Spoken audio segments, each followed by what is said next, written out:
se da en el quehacer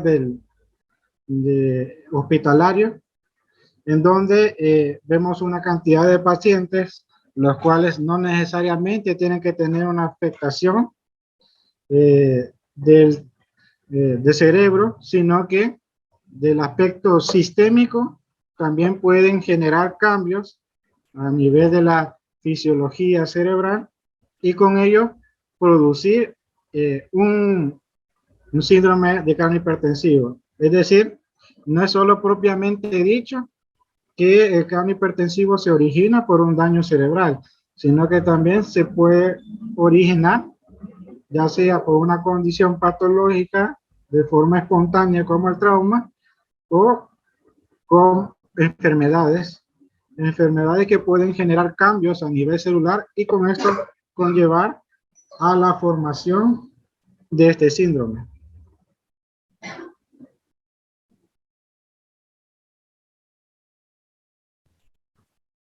Para entender lo que es la hipertensión endocraniana o cráneo hipertensivo, hay varios conceptos que hay que aprenderse para poder establecer las características de esta entidad y para poder dilucidar cómo es el mecanismo de tanto afectación de la célula cerebral como el mecanismo de defensa que tiene el mismo cerebro para mantener la presión normal. Para entender eso, nosotros vamos a aprender que la presión intracerebral se define como la presión al interior de la bóveda craneal. Es decir, todos los compartimientos que dentro de la bóveda craneal se encuentran, el conjunto de estos, la sumatoria de todas sus presiones van a dar la presión intracerebral. La presión intracerebral normal en adulto se define como la presión entre 5 a 15 milímetros de mercurio.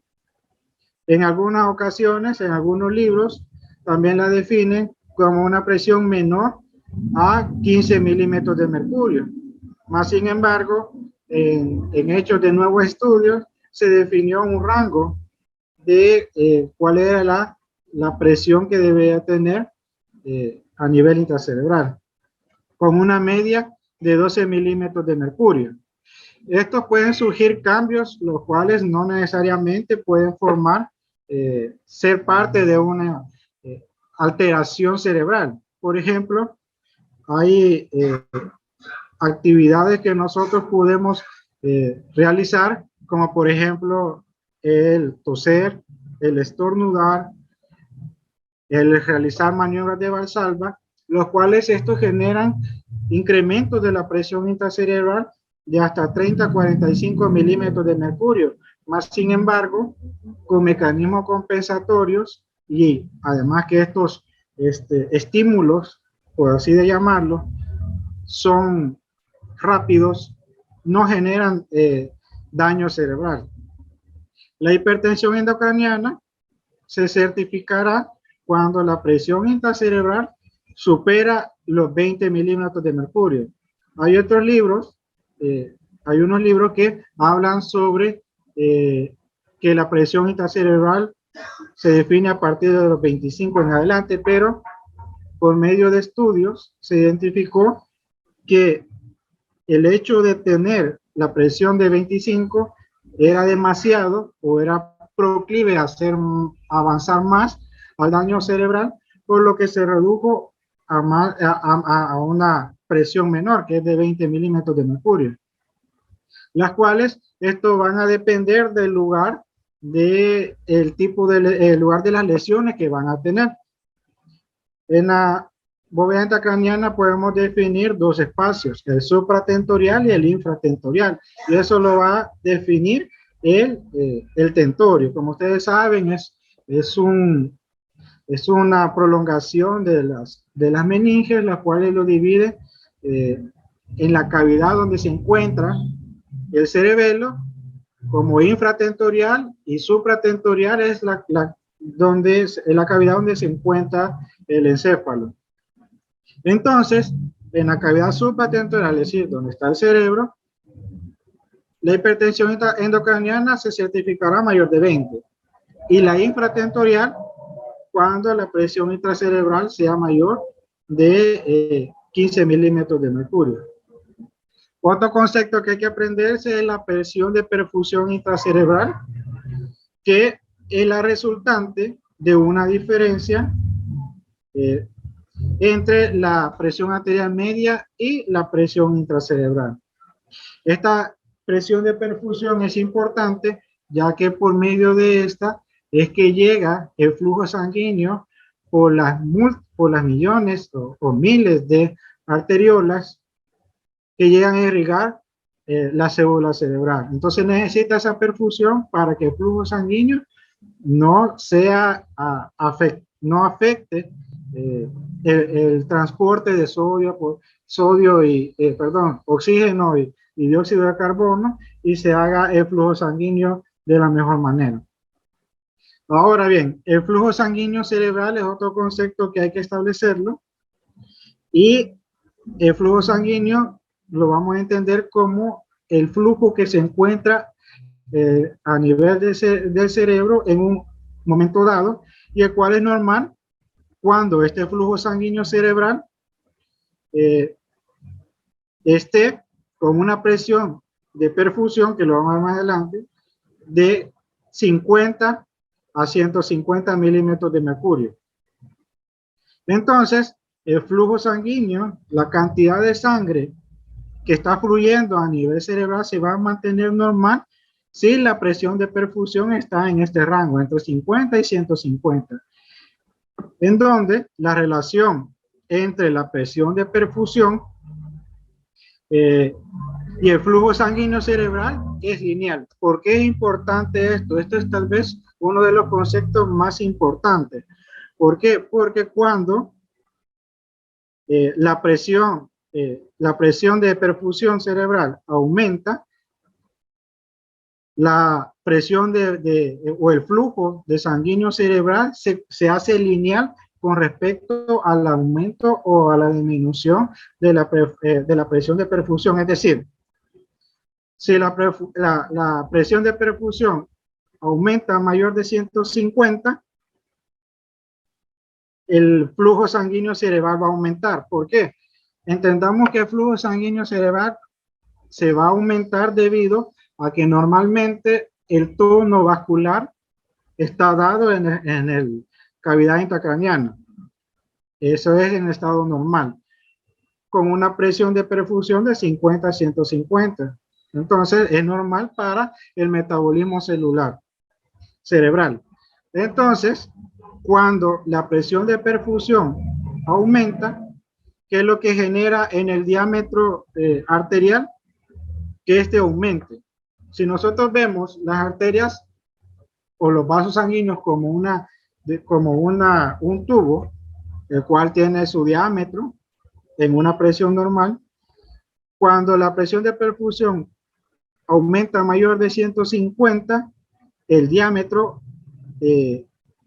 arterial va a aumentar, es decir, se va a hacer de mayor calibre, se va a hacer más grande, se va a expandir. Al haber mayor capacidad arterial para fluir, entonces el flujo sanguíneo aumenta. ¿Por qué? Eso es de razonarlo después del aspecto mecánico, porque si un tubo es delgado, es pequeño, va a tener un flujo sanguíneo que lo permite. Mas si este mismo tubo se ensancha, va a permitir mayor cantidad de sangre para poder fluir a través de él. Es decir, que por mecanismos homeostáticos, el cerebro va a aumentar su flujo sanguíneo a partir del torrente sanguíneo sistémico y este va a tener mayor cantidad de sangre en ese momento dado. En caso contrario, cuando la presión de perfusión disminuye, menor de 50 milímetros de mercurio, el flujo sanguíneo cerebral va a disminuir. ¿Por qué? Como el diámetro arterial es lineal con respecto a la presión de perfusión, Cuando la presión de perfusión disminuye de 50 milímetros de mercurio, el diámetro va a disminuir. Es decir, la arteria, que ya es un tubo delgado, se va a hacer aún más, va a tener vasoconstricción. ¿Qué es lo que va a generar? Que vaya a tener menos flujo sanguíneo y por ende, cuando no hay paso de flujo sanguíneo normal hacia el tejido cerebral, eso produce que ese tejido que está irrigado por el territorio correspondiente a un vaso sanguíneo se va a isquemizar. Entonces, estos cambios fisiológicos se dan en un tejido que está sano, es decir, esta respuesta que yo le estoy hablando no es lo misma que cuando el paciente llega con trauma craneoencefálico y que tenga ya una lesión del parénquima cerebral debido a que este no responde de esa forma, en algunas ocasiones ni responde con este mecanismo. Este mecanismo es fisiológico o antes el aumento de la presión de perfusión intracerebral. Entonces, para entender mayormente esto, tenemos la teoría de Monro-Kelly. ¿Y qué nos dice la teoría de Monro-Kelly? Para entender más la presión intracerebral. Que el cráneo es un contenido rígido. El cráneo, si nosotros lo aislamos de todo, es una bóveda de hueso. Esa en los adultos no se expande. Cosa contraria en algunos, en los niños, en los recién nacidos, debido a que estos todavía no están, es un tejido óseo inmaduro, es posible tener algún tipo de expansión. Más sin embargo, en los adultos esto no pasa.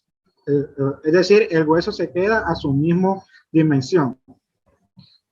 Los contenidos normales del cráneo, que son flujo sanguíneo, el líquido cefalorraquídeo, el tejido, el encéfalo o parénquima cerebral, o el volumen del tejido cerebral, como se puede llamar también, el espacio vascular o el árbol vascular de cerebro.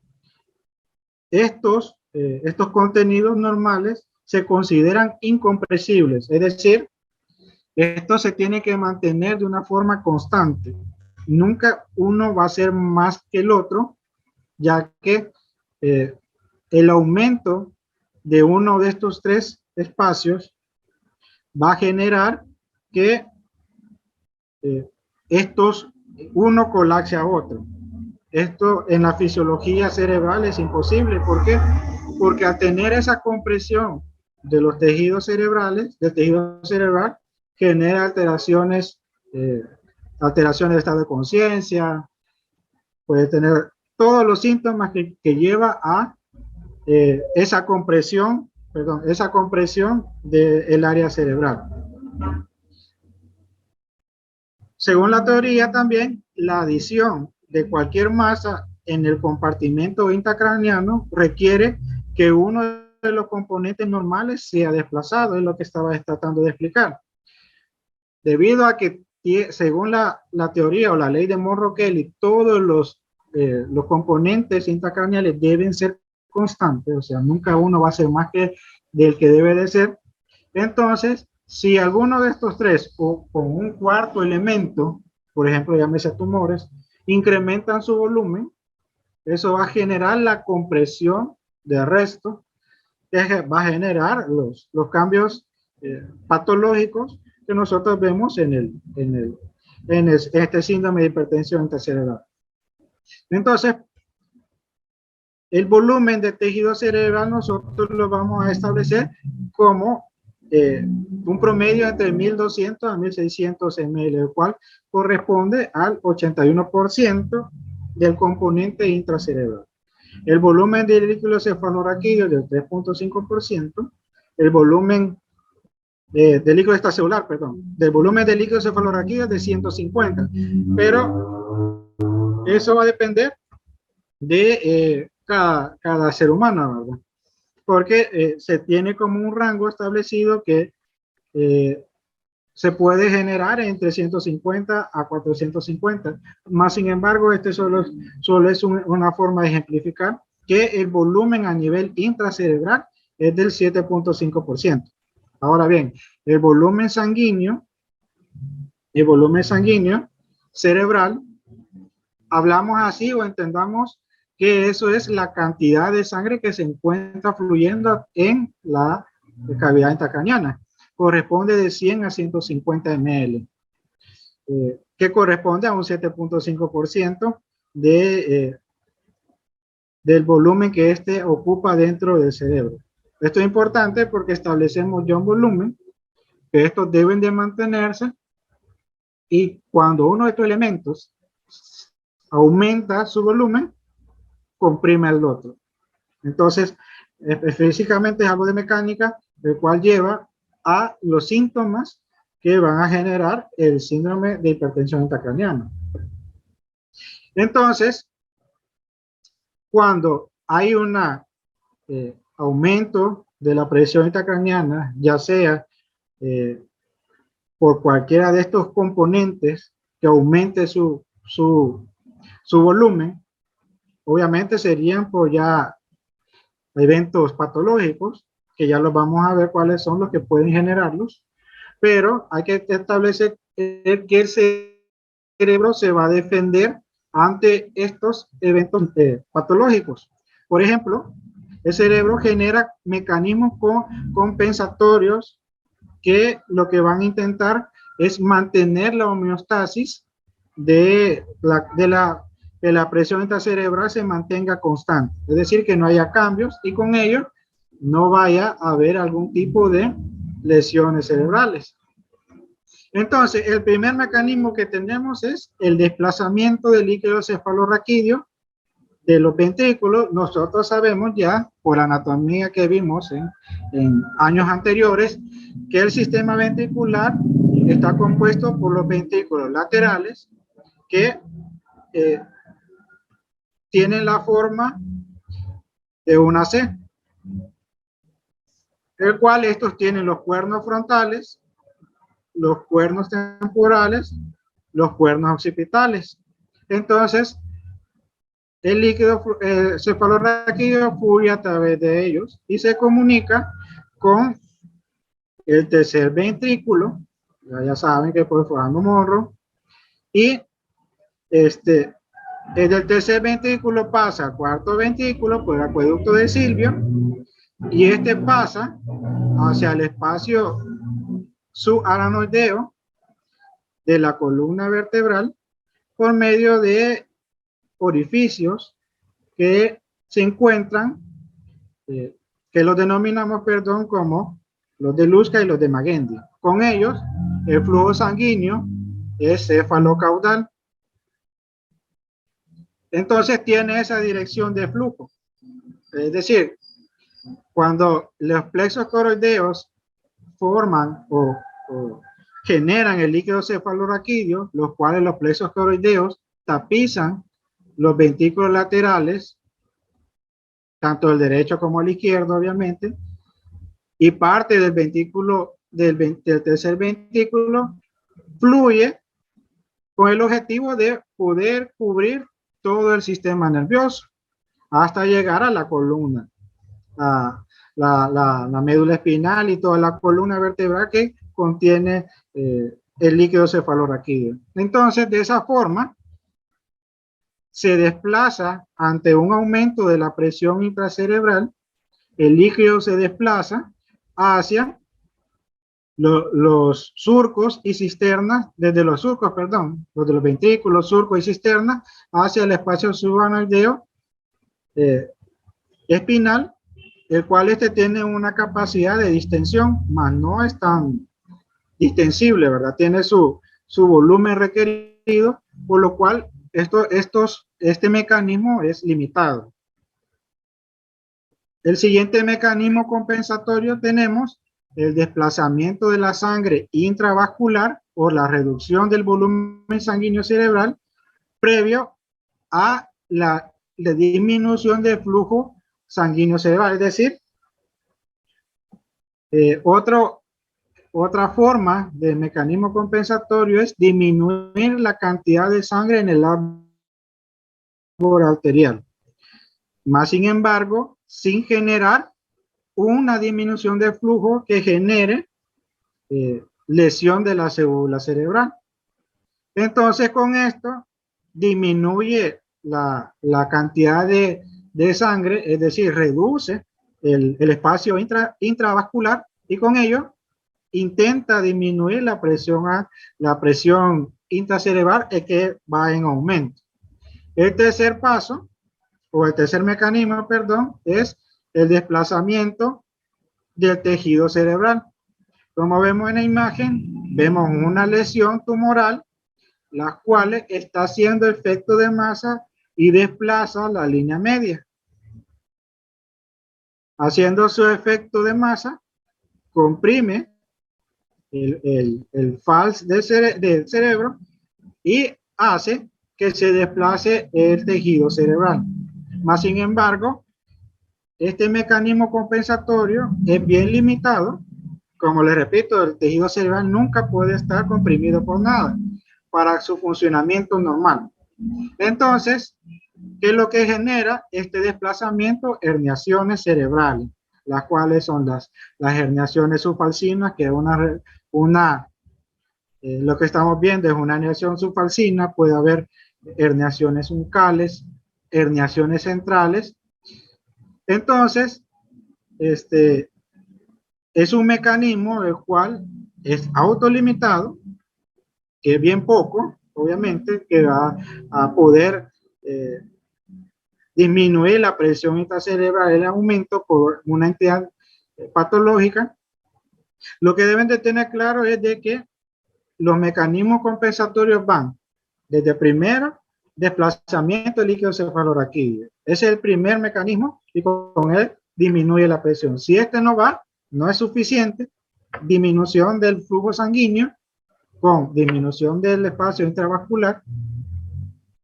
Y si esto todavía no es suficiente para detener la presión en aumento, el desplazamiento del tejido cerebral. Es decir, todo esto, obviamente, puede llevar a la historia natural de la presión intracraneal.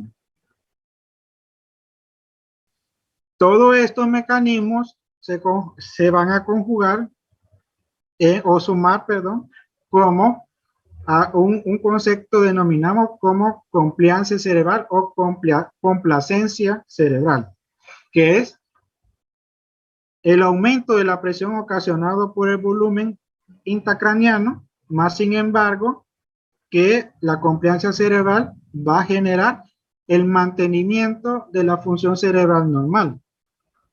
Entonces, para tener este concepto, entendemos que este conjunto de mecanismos lo vamos a establecer como la complacencia o compliancia cerebral, que permite al cerebro mantener su función. Ya agotado estos mecanismos o esta compliancia cerebral, ya pasa a efectuar los cambios patológicos de la enfermedad. Mientras la compliancia sea alta, la presión intracerebral permanecerá atenuada. Es decir, todo organismo es diferente. Así como cada persona tiene un umbral para el dolor, cada persona tiene una complacencia cerebral diferente. Algunas tienen más, algunas es menor el umbral de esta complacencia cerebral. Entonces, es por eso de que algunos pacientes con lesiones pequeñas, que nosotros las denominamos pequeñas, generan unos cambios catastróficos neurológicos en el paciente, y a compararlo con otro paciente con la misma intensidad de trauma o de lesión, no va a tener los mismos cambios patológicos. Entonces, esto va a variar de cada persona. Esto con el objetivo de permitir que la presión de perfusión cerebral sea alta para mantener el adecuado flujo sanguíneo cerebral. En realidad, sea normal. No decir sea alta, sea normal para mantener el adecuado flujo cerebral. Entonces, ¿cuáles son las características de estos mecanismos compensatorios? Primero, en resumen, tienen la capacidad limitada, Estos mecanismos pueden ser compensatorios o de ayuda al cerebro, pero pueden generar también injuria, como por ejemplo la compresión del tercer par craneal, la compresión de la arteria cerebral posterior, que obviamente la herniación cerebral, el desplazamiento del tejido cerebral puede generar estos compromisos. Cuando estos se agotan, producen síndrome de hipertensión endocraniana intercerebral. Es importante establecer que estos mecanismos pueden ser, dependen de si la lesión es aguda o es crónica. ¿En qué sentido? En que si la lesión va incidiendo de poco a poco, como en el caso de los tumores, que tienen una tasa de crecimiento prolongado, su efecto masivo va a ser escalonado, por lo que el cerebro, la complacencia se vaya adaptando a medida que vaya aumentando. Más sin embargo, no va a llegar un momento en donde que va a vencer estos mecanismos compensatorios y va a generar el signo de hipertensión intracranial.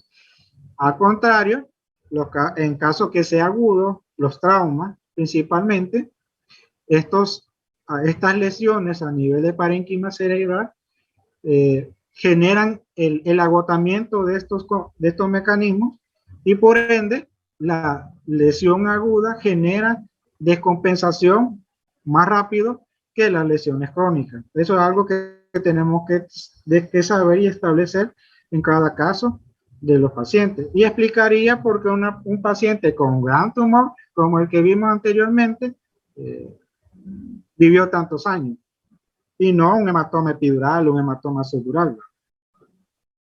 Entonces, ¿qué pasa? Todo esto se deriva a la disminución del flujo sanguíneo cerebral. Si disminuye el flujo sanguíneo cerebral, disminuye la capacidad metabólica de la célula cerebral porque no hay intercambio de nutrientes, no hay intercambio de oxígeno con CO2. Y entonces, ¿qué genera? Si el flujo sanguíneo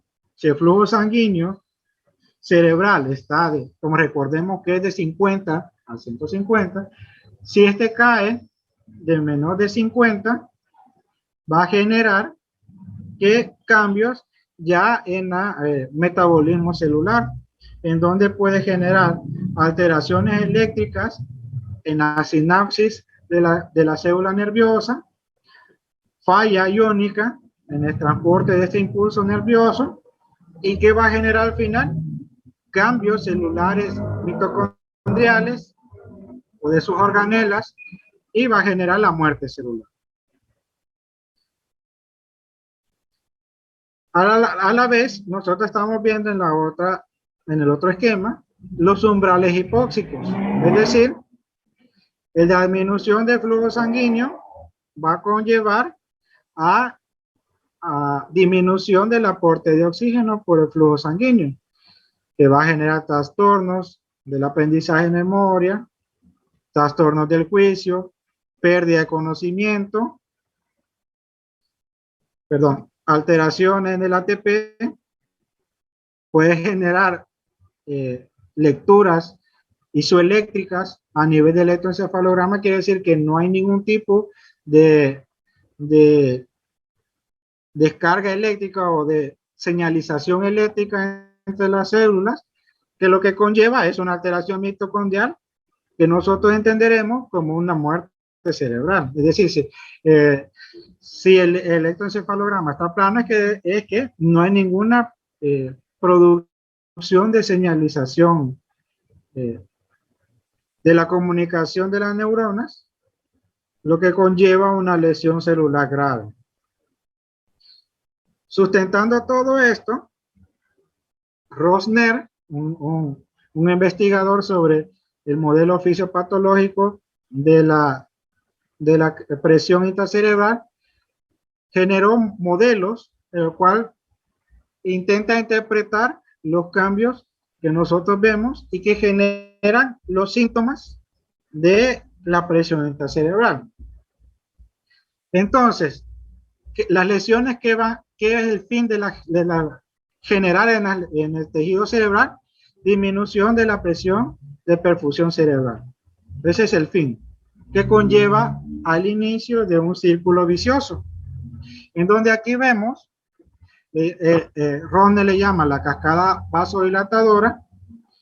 Esta cascada vasodilatadora nosotros la vamos a entender desde el punto de vista intracerebral, es decir, lo que pasa a nivel del cerebro, en donde la lesión genera disminución de la perfusión cerebral, que va a aumentar la vasodilatación. Esto aumenta el volumen sanguíneo cerebral, más no la capacidad de perfusión normal para que la célula cerebral le llegue los nutrientes necesarios. Entonces, ¿qué va a generar esto? Aumento de la presión cerebral. Si nosotros vemos, hemos dicho de que aumenta el volumen sanguíneo cerebral. Eso quiere decir que el aumento del tono vascular va a aumentar el espacio intracerebral, es decir, que las arterias se van a hacer más grandes de lo normal. ¿Por qué? Porque esa es su respuesta fisiológica a la disminución de la presión cerebral. Este va a aumentar su volumen sanguíneo cerebral, es decir, va a aumentar la cantidad de sangre en estas arterias que están dilatadas, y estas mismas arterias van a generar un efecto de masa. ¿Por qué? Como explicamos al inicio, el volumen intravascular debe tener un volumen, ¿ok? Debe tener un volumen ya establecido, que si se aumenta porque se vasodilatan, y estos aumentan su volumen, va a generar un elemento de efecto de masa. ¿Y qué va a generar? O sea, ya no solo van a estar el líquido cefalorraquídeo, ya no solo va a estar el tejido cerebral, sino que va a tener un árbol vascular aumentado en su tono, y eso va a generar aumento de la presión intracerebral, y a la vez va a disminuir la presión de perfusión cerebral, y así se va a generar el círculo vicioso de la cascada de la vasodilatación. En el caso, cuando la afectación es extracerebral, es decir, lesiones que no tienen relación con el cerebro, enfermedades, utilización de medicamentos que disminuyen la presión arterial, llamamos los traumas de abdomen, trauma torácico, hipovolemia, deshidrataciones, en caso de los adultos mayores, como le dije, afectaciones farmacológicas que generan disminución de la presión arterial. Entonces, además, también estaban hablando en algunos estudios, el cual es controvertido, del posicionamiento de la cabeza. Más sin embargo, eso se está evaluando todavía, porque parte de uno de los manejos de la presión intracerebral aumentada es el respaldo. Entonces, todas estas acciones que afectan de forma sistémica disminuyen la presión arterial media. Entonces, ¿qué es lo que va a generar? Disminución de flujo hacia el cerebro, que va a generar disminución de la presión de perfusión cerebral, que genera aumento de la vasodilatación, aumento del tono vascular y aumento del volumen sanguíneo en el árbol cerebral, y esto aumenta la presión intracerebral, y así se genera el círculo vicioso por alteraciones que sean sistémicas. Además, la vasodilatación también se puede generar por afectaciones metabólicas, por aumento del consumo de oxígeno, por disminución de la presión de oxígeno, por utilización de medicamentos que hacen deshidratación de flujo sanguíneo, lo que aumenta la viscosidad sanguínea, el aumento de la PCO2 y la disminución de pH. O sea, son enfermedades sistémicas que generan estos cambios, que pueden inducir también a la activación de la vasodilatación del árbol arterial cerebral y con ello ya tener otra entrada hacia el círculo vicioso vasodilatador. En este caso, Rodner, al haber un componente extracerebral, ya la denominó como la cascada vasodilatadora compleja. Ahora bien, debemos de entender que también uno de los puntos importantes para la formación de edema cerebral es la lesión isquémica cerebral. Es decir, la obstrucción del flujo sanguíneo por medio de un trombo, un coágulo que obstruye una arteria. Este va a generar hipoxia o isquemia en su territorio a nivel de tejido cerebral. Entonces, Rodner también intentó explicar mediante la cascada de isquemia continua que el aumento de la presión cerebral puede generar isquemia cerebral, o la isquemia cerebral por un infarto cerebral es un mecanismo detonante de la cascada vasodilatadora igual, o perdón, la cascada de la isquemia continua. Entonces, ¿qué va a pasar? Se produce la disminución de la presión de perfusión, ya sea por un evento isquémico, disminuye el flujo sanguíneo cerebral, porque la isquemia cerebral va a generar daño cerebral, hipoxia circundante al área de infarto, y con ello la presión de perfusión disminuye. Como hay una obstrucción del flujo sanguíneo, el flujo sanguíneo cerebral en ese momento va a estar disminuido porque hay un árbol arterial que va a estar afectado. Y entonces eso va a generar la isquemia, la lesión, la respuesta del cerebro ante la isquemia, ante la hipoxia, es aumento del volumen del espacio extracelular. Es decir, el contenido del espacio intracelular pasa al extracelular. Espera. Que se movió. Bueno, me cayó peor. Que genera edema. El edema cerebral va a generar aumento de la presión tisular, es decir, cuando el edema se va expandiendo, la presión tisular a nivel de tejido cerebral va a ir aumentando porque se va expandiendo debido al edema cerebral. Si este no se logra detener en la fisiopatología del edema, va a generar lo que nosotros le llamamos edema cerebral maligno.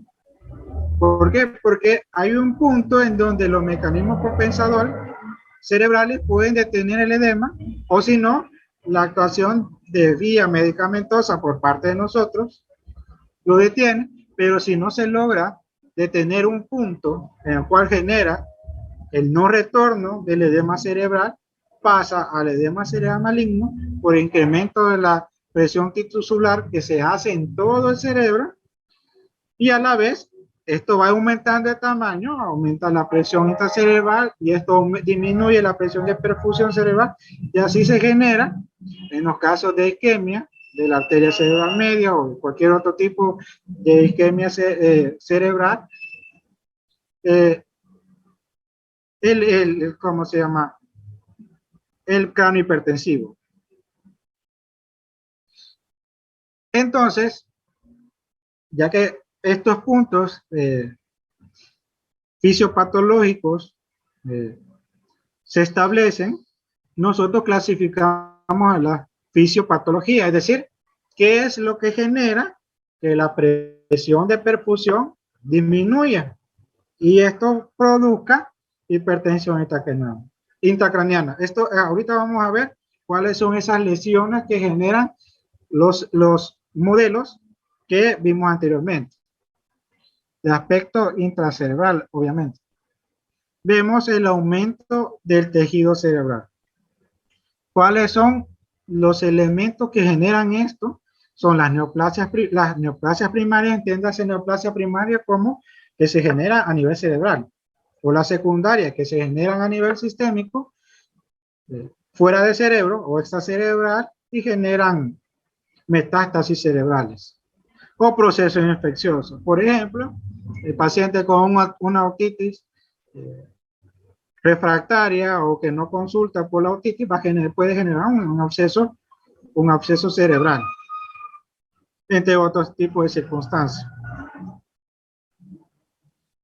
El segundo es el aumento de volumen de sangre cerebral. Esto no estamos hablando de que sea en el espacio intravascular, sino que dentro de la cavidad intracraneana. ¿Y cuáles son estas lesiones que vamos a encontrar? Los hematomas intracraneales, las hemorragias subaracnoideas, es decir, por un trauma, arteriolas se rompen y generan un sangrado difuso, pequeño pero difuso. En algunas ocasiones puede ser grande, considerable, dependiendo del vaso afectado. Va a generar aumento del volumen sanguíneo dentro de la cavidad intracraneana. La sangre no puede estar libre en la cavidad intracraneana, debe estar en el espacio intravascular. Es su único lugar. Cuando ya pasa hacia el espacio intracerebral, entonces esto genera que puede producir el síndrome de presión intracraneana. Y obviamente la hemorragia intraparenquimatosa. Una cosa es los hematomas subdurales, epidurales, hemorragias subaracnoideas y hemorragias parenquimatosas. La diferencia en la subaracnoidea de la parenquimatosa es de que la subaracnoidea se encuentra en el espacio subaracnoideo. Y que este puede migrar a otras cavidades, como los ventrículos, puede hacerse de subaracnoidea a intraparenquimatosa, es decir, la hemorragia intraparenquimatosa es la que se encuentra dentro del parénquima, debido a la rotura de un vaso que se encuentra en lo profundo del parénquima cerebral, y el flujo sanguíneo de ese vaso es importante, lo que genera un hematoma grande dentro del espacio intracerebral, del parénquima cerebral. El aumento del líquido cefalorraquídeo. Vamos a tomarlo otro porque el flujo de líquido cefalorraquídeo, como anteriormente lo expliqué, tiene que ser unidireccional. Cuando ese principio unidireccional se vence, ¿por qué? Porque se obstruye por un tumor que lo está obstruyendo el sistema ventricular, porque hay un aumento de la producción del flujo por un tumor del plexo coroideo, o hay una disminución en su drenaje en las vellosidades subaracnoideas, principalmente. Ahí viene la hemorragia subaracnoidea, que es lo que va a producir la inflamación de estas vellosidades, y con ello obstruye la captación del líquido cefalorraquídeo, o el drenaje, perdón. Entonces, ¿qué va a generar? Que el espacio ventricular, o sea, los ventrículos, se van a acumular de líquido, y con ello su volumen ya lo va a sobrepasar y va a generar un efecto masivo. ¿Ok? Como vemos en la imagen, vemos los ventrículos laterales dilatados y el tercer ventrículo igual. Eso quiere decir que, bueno, el cuarto ventrículo se observa pequeño, nos orienta a que hay una obstrucción en algún punto. ¿Qué puede producir? Hidrocefalia con o sin ventriculomegalia. Eso hace con o sin ventriculomegalia. Nosotros estamos viendo ahorita con ventriculomegalia, pero la sin ventriculomegalia hace referencia a la hidrocefalia normotensiva, que nosotros le llamamos. Es decir, el paciente tiene síntomas de cráneo hipertensivo por aumento del tono del espacio intraventricular o de los ventrículos, pero tomográficamente vemos que está normal. Eso se debe a que, y se da más frecuentemente en los pacientes mayores de 65 años, de 70, que la atrofia cerebral por la degeneración o la involución, perdón, cerebral por el paso de los años disminuye la corteza cerebral, o sea, el cerebro se hace chiquito. Entonces, los cambios en las dimensiones de los ventrículos producen alteraciones con cambios dimensionales bien pequeños. Entonces, en el TAC lo vemos normal, pero el paciente tiene síntomas clásicos de un paciente con hidrocefalia. El cuarto punto sería el aumento del espacio intersticial. El espacio intersticial, es decir, el espacio entre cada célula, que debe tener su volumen, como anteriormente le expliqué, por un edema cerebral citotóxico. Citotóxico estamos hablando que sea un trauma. El edema citotóxico se produce por traumatismo. O sea, daño celular por un trauma. Esto genera ruptura del contenido intracelular de una región focalizada del cerebro o de múltiples regiones que generan aumento del volumen intersticial y con ello edema. A eso le llamamos edema cerebral citotóxico. El edema vasogénico lo estamos viendo en los tumores, el cual su efecto masivo o expansivo genera neoformación perilesional al tumor que le permite su crecimiento, es decir, que el tumor necesita los nutrientes, el oxígeno, el flujo sanguíneo para poder crecer, si no, no va a crecer.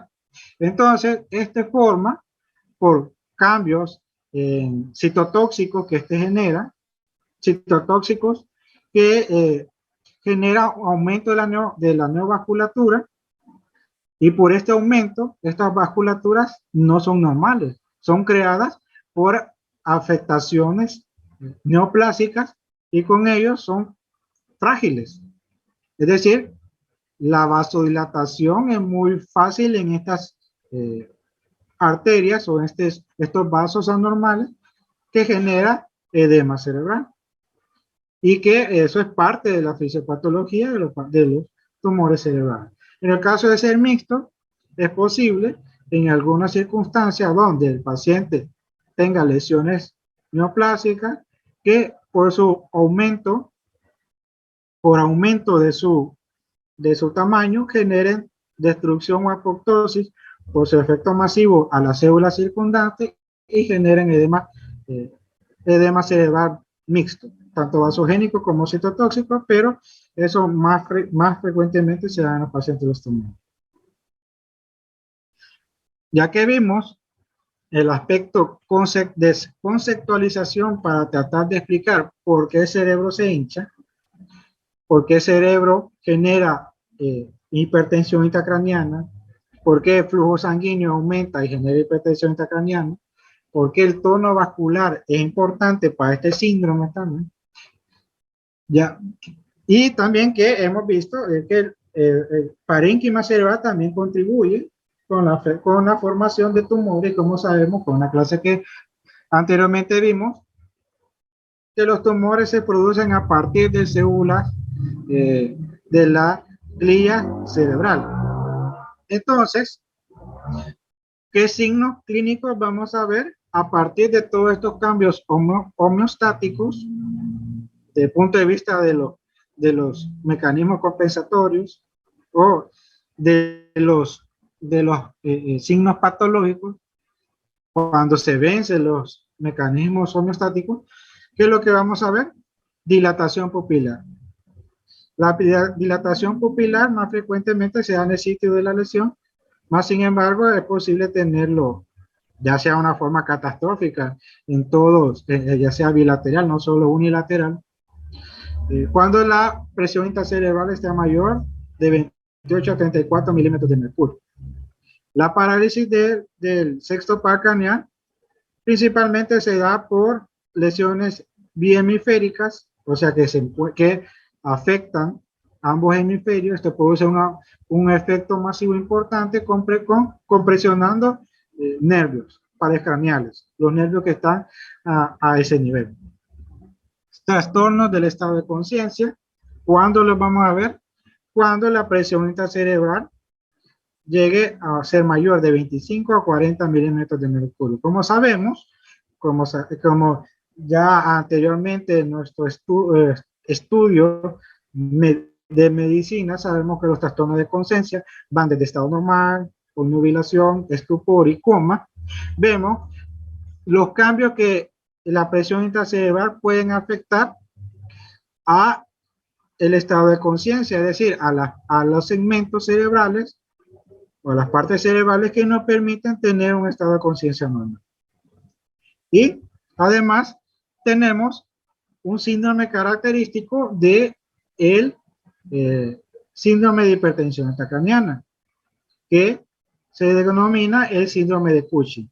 Entonces, esta es una triada en donde vemos un avance grande de la hipertensión intracraniana que vaya afectando ya a los centros cardíacos, a los centros de la respiración, afectando obviamente, si se afecta al centro cardíaco, va a generar cambios a nivel de flujo sanguíneo, generando hipertensión que se caracteriza por hipertensión arterial, bradicardia y trastornos de la respiración. ¿Cuáles pueden ser? Apnea o hipopnea. Entonces, vemos el paciente con, que tiene periodos de apnea o disminuido la frecuencia respiratoria. Entonces, todo esto conlleva a que ya no solo se encuentra afectado la área cerebral, la masa encefálica en sí, sino que, como nosotros ya sabemos, los centros respiratorios se encuentran dentro del tallo encefálico. Entonces, el aumento de la presión también afecta al tallo cerebral si no se detiene y conllevamos a la formación del síndrome de Cushing, que es un estado grave del síndrome de hipertensión, el cual tiene que tener manejo inmediato urgente. Pero, al saber ya todo esto, de qué es lo que puede hacer si aumenta la presión, ¿cómo la medimos? ¿Verdad? Entonces, se han hecho muchos estudios con respecto a cómo hacer la medición menos nociva para el ser humano. ¿Por qué? Porque tiene que haber una apertura de la cavidad intracraniana para que nosotros podamos medir la presión intracerebral. ¿Y esto con qué conlleva? A infecciones, a hemorragias por haber hecho esa apertura intracraniana. Entonces, Jani y Ulome en 1951 idearon el término medición de la presión intracerebral y el cual estos querían identificar mecanismos por los cuales nosotros podemos medir. Más sin embargo, a pasar del tiempo, fue por Lundberg perfecciona esta terminología con estos procesos o mecanismos para poder medir en 1960 y establece algunos puntos que ahorita todavía los tenemos como parte de nuestra labor en la medición de la presión intracerebral, que se puede hacer mediante una punción lumbar, colocar un catéter en el cual se puede medir la presión intracerebral. El espacio epidural y subdural, es decir, colocar un catéter en estos espacios donde está conectado, ahorita tecnológicamente que ha aumentado la capacidad, poner electrodos guiados hacia una máquina para poder establecerlo, aunque eso se suponía en ese entonces. El espacio intraventricular, hablaban también de que una forma era de introducir un catéter hacia el espacio ventricular y conectarlo a una escala de presión venosa central que nosotros la vemos en el servicio de delicados. Entonces lo conectaban y entonces de esa forma podíamos establecer cuál es la presión intracerebral del paciente. Colocando también un catéter a nivel de tejido cerebral o un Doppler transcraniano. Entonces, a medida que va pasando el tiempo, se fue estableciendo estos mecanismos por los cuales determinar la presión intracerebral y se estableció que el Doppler transcraniano y el espacio intraventricular eran quizás uno de los mejores debido a que permite una mejor manejo de estos aparatos para medir. Estas son el espacio determinar la presión intracerebral en el espacio intraventricular y el Doppler transcraniano, que es menos invasivo, obviamente. Entonces, son de los que ahorita se están utilizando, más sin embargo, se están generando nuevos aparatos, o cual ya no sea más invasivo, ni que ya utilicemos el Doppler transcraniano, sino que con electrodos, que los colocamos en la cabeza de los pacientes, podemos establecer la PIC de un paciente que está ingresado en un área de UCI.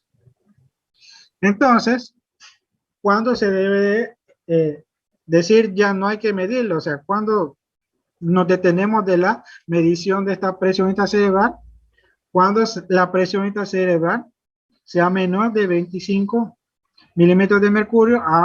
Antes se tomaba con 25, ahorita hay otros estudios donde están hablando de 20, pero falta por establecer, pero es necesario tener conocimiento que se entiende de que menos de 25, en menos de 24 horas, es lo que debemos de tener para poder interrumpir o dejar de tener una medida para dejar de estar por medio de estos aparatos midiendo la PIC. Es decir, el paciente va a ir mejorando en su estado patológico. Es decir, el paciente va mejorando con el medicamento, las maniobras que nosotros hacemos y la presión intracerebral disminuye. En cuanto al tratamiento, entonces, ya sabiendo de forma conceptualizada el origen de la presión intracerebral, que puede ser por una causa intracerebral, que puede ser por una causa extracerebral, que cuáles son los signos que nosotros nos vamos a establecer, cuál es nuestro papel como médicos ante la atención de estos pacientes. Estos pacientes, esto lo podemos ver en los que están en la unidad de dedicados. Entonces, ¿qué se espera? El conocimiento mínimo que nosotros debemos tener, o sea, lo que mínimo podemos hacer por ellos para evitar o disminuir, si lo tuviera, de una hipertensión intracerebral. ¿Qué es lo que hay que hacer? Primero, mantener una presión venosa central entre 8 a 12 centímetros de mercurio. Eso permite un flujo cerebral normal y con ello la homeostasis cerebral. En los pacientes que están ventilados, el PIP son uno de los parámetros ventilatorios en lo que es la presión al final de la expiración. Tiene que ser baja o normal. Eso se evalúa en base a ciertos criterios. Más sin embargo, si hace PIP alta como 6 o 8, entonces eso genera aumento de la presión intracerebral. Bueno, la elevación de la cabeza a 30 grados favorece el drenaje venoso y el flujo de líquido cefalorraquídeo. Entonces, el tener al paciente con respaldo a 30 grados es uno de los parámetros o uno de las medidas generales que nosotros debemos de tener, mínimo obviamente, para evitar esta situación. Evitar la obstrucción mecánica de flujo yugular por collares cervicales, es decir, los pacientes politraumatizados que vienen inconscientes, por tener, o nuestra convicción es de ayudar, le colocamos un collarín bien apretado, lo que va a generar es obstrucción de flujo, y por querer ayudar, nosotros lo dañamos más. Contribuimos a la cascada de la producción de la hipertensión intracerebral, y entonces de tener cuidado porque son aspectos bien sencillos y que no se le mira gran cuestión, ¿verdad? Gran lógica, pero sí es importante porque el paciente que se encuentra ventilado, que llega politraumatizado, que no responde, es un paciente indefenso. Entonces todo esto lo tenemos que hacer de una forma medida para poder ayudar, porque no nos va a decir nada, él va a estar inconsciente. Entonces, por quererlo ayudar, hacemos de una forma inadecuada el manejo que le queremos dar y podemos generar daño hacia él. La saturación por lo menos debe ser mayor del 90%, entonces hay que siempre mantenerlo. Y esto es bien difícil, y más en los pacientes que se ambucean, porque el paciente ventilado debe de estar en un ventilador, en un equipo, no en un embudo. No, sin embargo, por situaciones lejanas de nosotros que se da eso. Adecuada sedorelajación. ¿Cuáles son lo que nosotros utilizamos? Son el midazolam y el propofol. Son muy buenos para generar esta sedorelajación, debido a que si estos están forzándose contra el ventilador, aumenta la presión intracerebral. Las aspiraciones de secreciones traqueales, es decir, un paciente con un tubo hay que estarlo aspirando periódicamente, porque la obstrucción del flujo disminuye la función del respirador, y con ello aumenta el CO2 y con ello la presión intracerebral. La profilaxis anticonvulsivante, esto sí es muy importante, porque a pesar de que el paciente tenga cero relajación, eso no quiere decir de que a pesar de que no se mueva, no vaya a convulsionar. Los medicamentos de cero relajación enmascaran a una convulsión en los pacientes ventilados. Entonces, dependiendo de la lesión que tenga, entonces nosotros valoramos en la utilización de anticonvulsivantes, ¿verdad? Ya sabemos que la fenitoína tiene que ser intravenosa y que tiene su actividad intravenosa por 7 días. Ya pasado 7 días, usted le puede dar toda la fenitoína intravenosa, pero es igual a como que usted le dé una pastilla de fenitoína de 100 miligramos. Entonces, tenemos que establecer hasta qué punto tener ese manejo, tener nuestros conocimientos para poder utilizar de mejor manera nuestros recursos. Evitar desequilibrios hidroelectrolíticos en la medida, debido a que estos pacientes ventilados son pacientes críticos.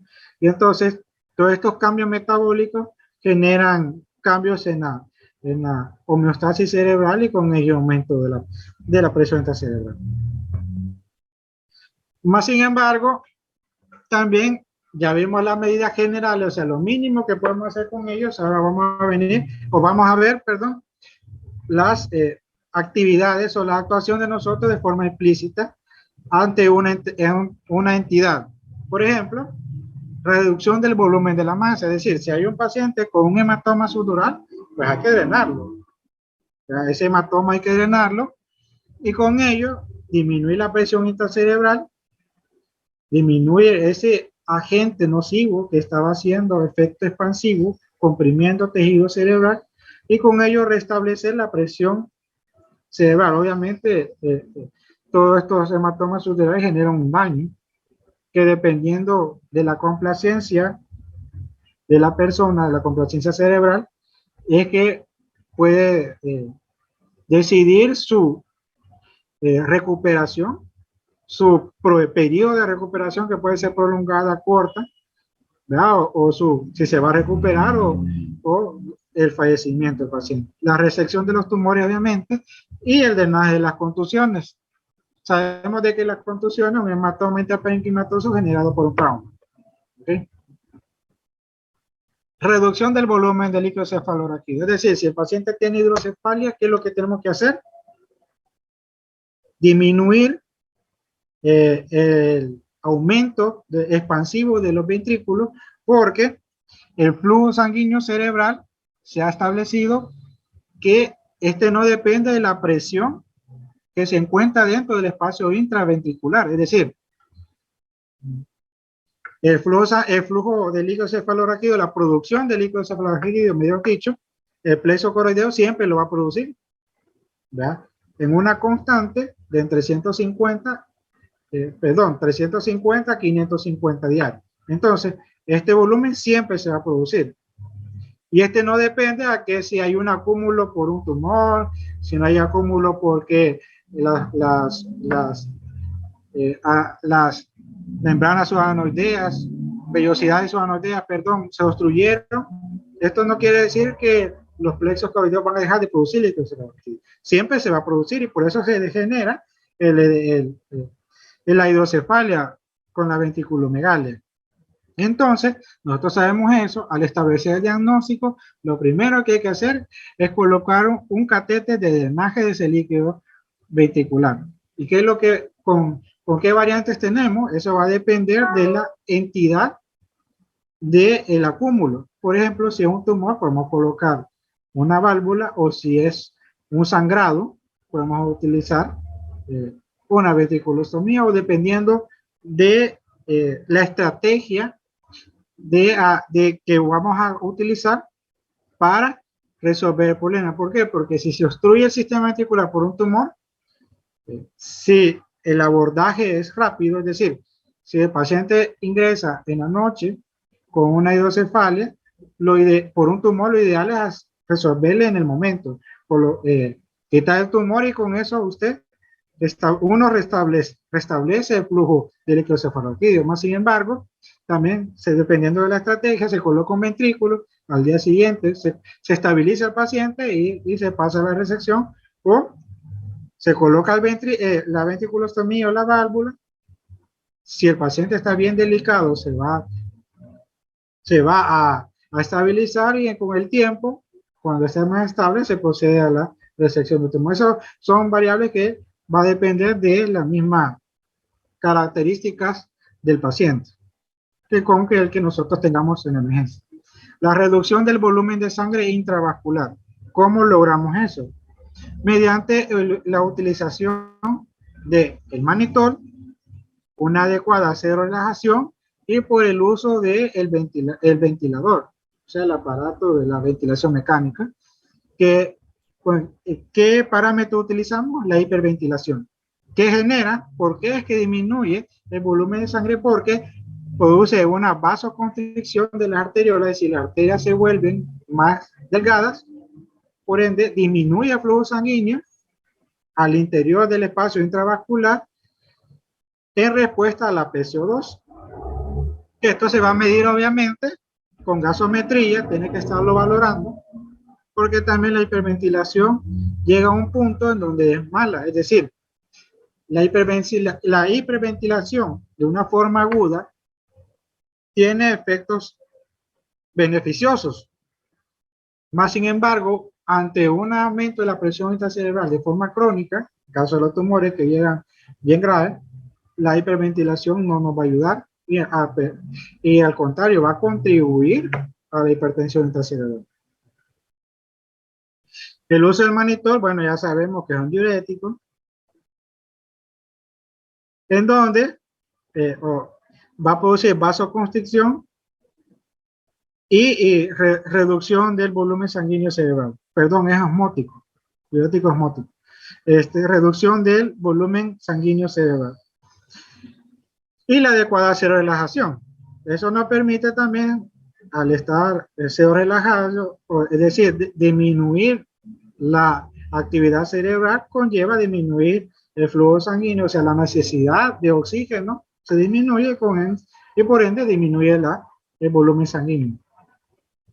Ahora, reducción en el edema cerebral. Eso es diferente con reducción en el volumen, es decir, que esta sustancia, el mannitol, disminuye el flujo sanguíneo y disminuye el edema cerebral por su actividad, que es el mannitol, que ya sabemos por qué es que lo hace, y las sustancias hipertónicas que actúan como el mannitol, utilizando el mismo principio para disminuir el edema.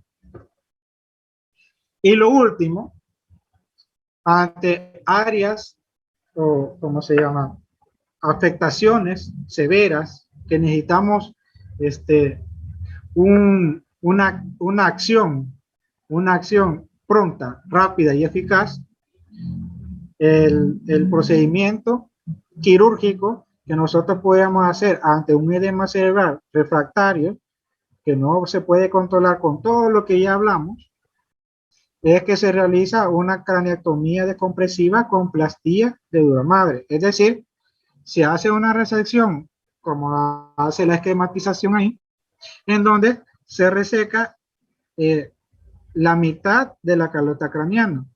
Siempre hay puntos de reparo para poder hacer esto, debido a que sabemos de que el hueso es muy importante a las arterias que se encuentran dentro de las meninges. Entonces, hay áreas en donde el seno sagital superior en su tercio medio y posterior, eso no es posible tener un desgarro para hacer la craneotomía, porque son lesiones casi mortales si se producen por esta situación.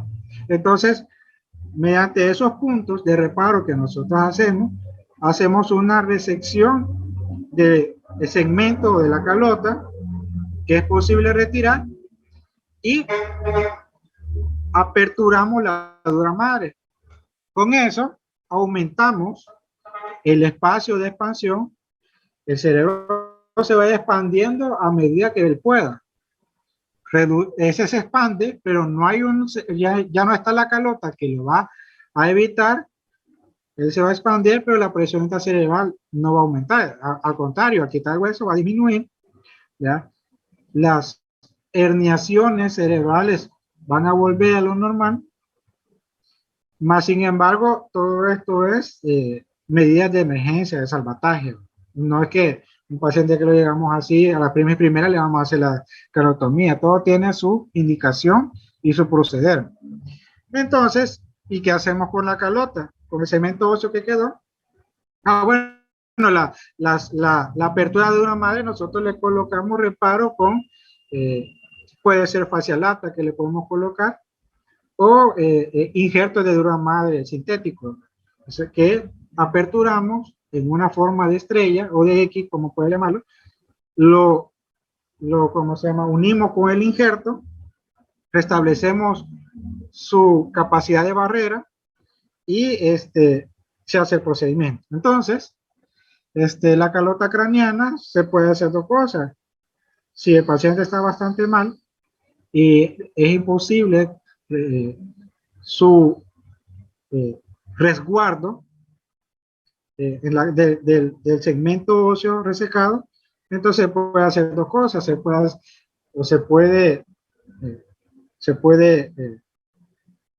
colocar, hacer una incisión abdominal y en el tejido celular subcutáneo colocar la calota craneana, esperar a que el paciente mejore, sacarla y volverla a colocar o desecharla.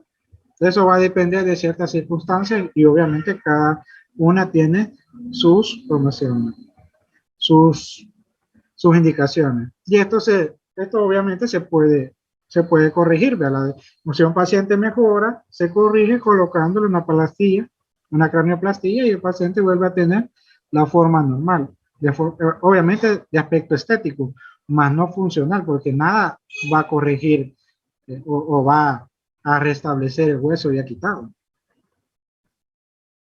Entonces, para quedar claro, la suspensión de la terapéutica, de todo lo que hemos dicho, ¿cuándo se va a hacer? Cuando la presión intracerebral se mantenga inferior a 25 milímetros de mercurio por lo menos 24 a 48 horas. Entonces, este es un punto que nosotros tenemos que establecer, porque hay que tener una buena adquisición de recursos, distribuirlos adecuadamente, equitativamente, y principalmente quien amerita si hay que utilizarlo, y los que ya no ameritan, pues no. ¿Y cuáles son las complicaciones de la hipertensión intracraneana? Las herniaciones cerebrales. Es decir, hay agujeros naturales que se encuentran en el falx, que es un repliegue de dura madre que se encuentra a nivel interhemisférico, que forma también el tentorio. Entonces, podemos encontrar que en el falso, en el aspecto, en la región frontal, encontramos una herniación subfalcina. Si es a nivel la herniación a través del tentorio, puede ser una herniación central o la herniación uncal que se da por la compresión de los lóbulos temporales, la herniación de los lóbulos temporales. Que esto es lo que nos va a llevar a la muerte cerebral. Estas son las complicaciones que se hernia. Si se hernia va a generar aumento más de la presión intracraneana, que va a generar cambios apoptóticos de las células y por ende la muerte celular que conlleva la muerte cerebral, obviamente. Es decir, ausencia de los reflejos de tallo cerebral, que obviamente ya hemos establecido en los años anteriores, que son el óculo mesencefálico, la respiración y otros que ustedes ya saben. Entonces, la muerte cerebral en ausencia de los reflejos de tallo cerebral, vamos a establecerlo a pesar de que el paciente tenga frecuencia cardíaca. Bueno, ¿alguna pregunta?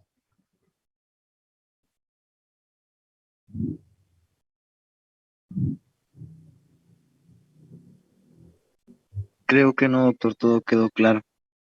Bueno, este tema es complicado. Les puse los principios básicos. Hay una gran serie de aspectos concernientes a la estructura vascular y cerebral a nivel del metabolismo celular que explican todas estas situaciones. Más sin embargo, el objetivo de la clase era este: hacerlo lo más básico posible, que ustedes puedan entender cómo es la fisiopatología. Más sin embargo, para entenderlo hay que estudiar más. Le invito a que puedan leer más a profundidad sobre estos mecanismos. Si tienen alguna duda, estamos a la orden, pueden abordarme y preguntarme. Si quieren que les explique de nuevo las cascadas de